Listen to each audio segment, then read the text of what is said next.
All right, hello everybody. I had a comment ask me, hi, I'm new. What lane should I be playing? Pretty much in Dota, you have to understand the lanes.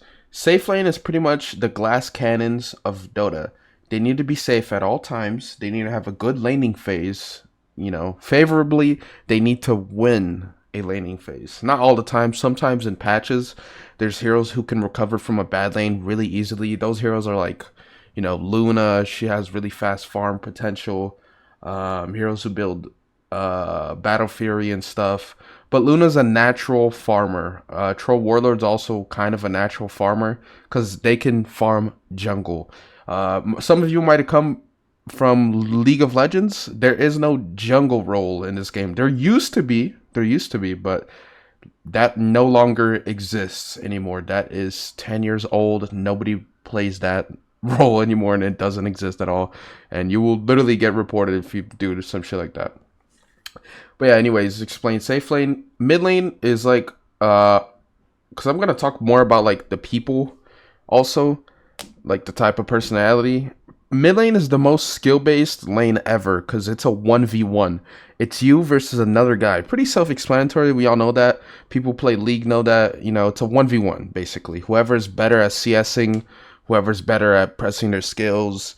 And at the end of the day, it is really about the draft. In Dota 2 is a heavy draft game. Heavy draft game and heavy teamwork game. If you don't have both, if like one's lacking, you might lose. Like you will have like a 40% chance to win and a 60% chance to lose. Offlane, these guys are like the psychopaths of Dota. Like these guys are genuine real life socio and psychopaths. They have issues. And basically, this is just a role for somebody who likes to jump in and initiate. This is an initiator role. They like to just fuck with everybody. They want to destroy everything in sight. These guys are monsters. Oh, I also should be recommending a hero for each role. Okay, for safe lane, learn Ursa. Very simple, very straightforward, strong hero. Mid lane, learn Zeus. Very strong and straightforward, great hero for team fights and overall just to have. Like these two heroes are just great to always have. It will never be bad to have on your team.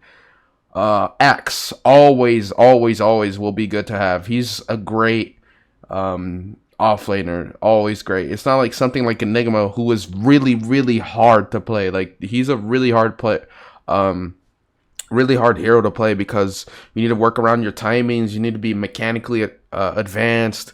All these things. Axe is pretty brainless, like brain dead. Like you literally just jump in, you press one button, and everybody's dead. And also you can like slam dunk them too. Position 4. These are the roles where it's like they're the best friend of the offlaners, and they're also psychopaths. They just want to run at you, throw spells at you, and murder you, decapitate you in game in GTA. But yeah, hero for this role, I do not recommend Pudge. Everybody plays Pudge. It's very obnoxious. Most of the time, he's either banned or picked. Position 4, it's a little bit complicated because you do have to be a little bit somewhat skilled at the game. I'd recommend Hoodwink, Phoenix, or Witch Doctor. Those three heroes are amazing. They're great. Hoodwink, most of the time, will be good at all times, and Phoenix is just always good to have on your team. You will never, ever regret the fact that you have a Phoenix on your team. She's amazing. Great hero. On to the next, hard support. These guys are like, they're depressed basically. Because here's the thing, nobody wants to play support in Dota 2. Unfortunately, I don't know if that's how it is in League, but people don't really like to play hard support. People tend to flock to these two roles. They like safe lane and mid lane.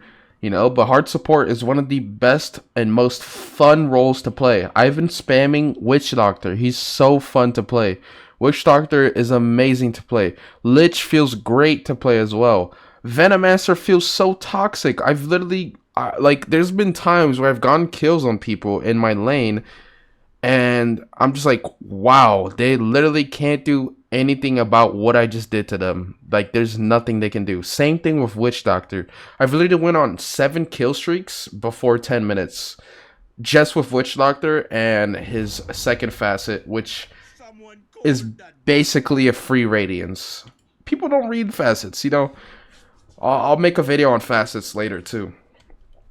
But yeah, Witch Doctor is great. Also Phoenix, she could also be played at the 5 or the 4. That's why like supports are the best and most fun role to play, because there isn't like, oh, you can only play, like, for example, safe lane. Oh, you can only play anti-mage safe lane. He's a strictly, and this applies to everything, anti-mage is a strictly safe lane carry. Or, you know, he's a carry hero. You can't play him anywhere else. Same thing with Ursa, because most of the mid lanes, if you realize, they're all ranged. Look, ranged. Who else? Ranged. This guy's ranged.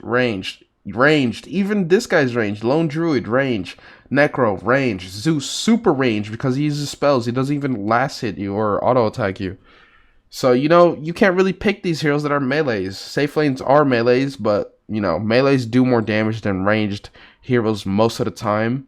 But they do have that, you know, range distance problem and issue that they need to figure out during the game. But, yeah, support is really good also, because you could play support and learn about the game without having to be pressured and to be even good at the game. Because, for example, you play a hero like Lion. By the way, I never played this hero. This hero's terrible. This is the worst hero in Dota as of right now. He's always been, to be honest, but, you know, maybe not when he first released, but after that, my gosh, this hero's terrible. So, pretty simple. He has a stun and a hex. A stun is a stun, and a hex, basically, they can move still when they're hexed. A stun, no. Everything, they, like, you see how I'm, like, clicking around? They can't do anything about it.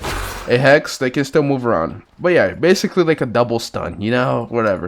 And he also has mana drain. He can drain manas.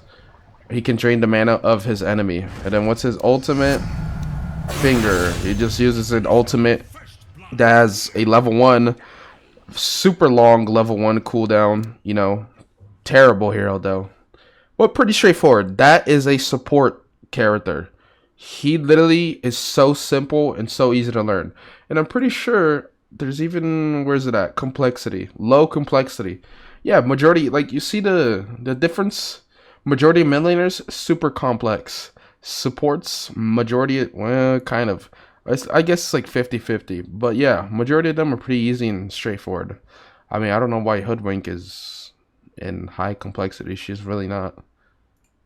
Yeah, she's in moderate complexity. But yeah, all these heroes are easy to learn, you know.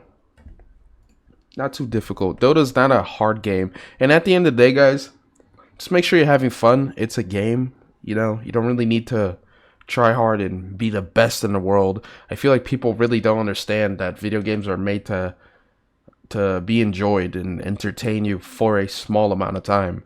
You know, you don't need to prove to anybody that you're the best in the world. Like, everybody has this weird complex, like, professional player complex that they're gonna make it in esports, even though that's basically impossible. It's like a 1% chance. It's like you going to the NBA. You're not going to, bro. That's like a 1% chance for you to 0 point something % chance for you to hit NBA. Like, you have to be extremely talented or gifted, or both, you know, or a nepo baby, you know. But yeah, guys, that's pretty much it. If you have any questions, concerns, you know, leave a comment. Peace.